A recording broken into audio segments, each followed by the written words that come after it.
The Appalachian wilderness in late May is a place of stillness, the kind that hums in your chest if you let it. Green canopies sway overhead, and sunlight filters through branches like holy light through cathedral glass. That's what Julie Williams and Lolly Winans came for: peace, nature, escape. Julie was 24, athletic, compassionate, and driven. Lolly, 26, was sharp-witted and soulful, with a deep connection to the earth. They had met at Woodswomen, an outdoor leadership program focused on empowering women through nature. In each other, they found understanding, companionship, and love. Their plan was simple: a backcountry trip through Shenandoah National Park, just a half-mile off the Appalachian Trail, the kind of hidden spot you only find if you're looking for it, or if you've been watching someone who has. They brought their golden retriever, Taj, with them. It was meant to be safe. It felt safe. But on the night of May 24th, 1996, something unthinkable happened. The discovery. It wasn't until June 1st that a park ranger stumbled upon their tent.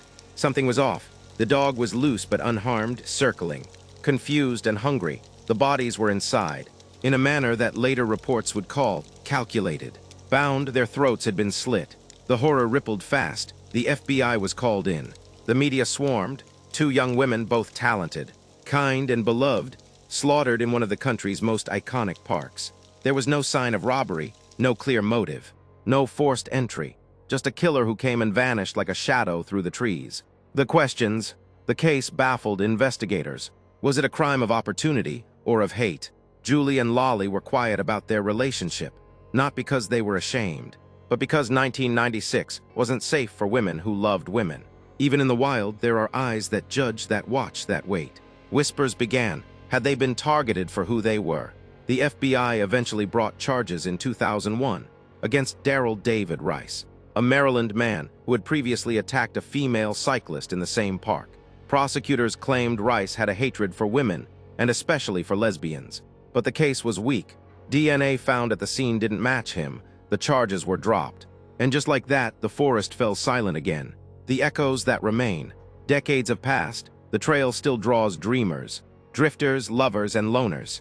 But among the rustling leaves and underfoot moss, Julie and Lolly's memory lingers, a ghost story, a warning, a plea. They weren't just hikers, they were pioneers, teachers, daughters, lovers. Their deaths weren't just a tragedy. They were a reminder that even in the most beautiful places, darkness can bloom. In her book Trailed, author Catherine Miles writes, "What happened to them is a story we still haven't let ourselves reckon with, about fear, identity, and the illusion of safety in the wild. The case remains unsolved,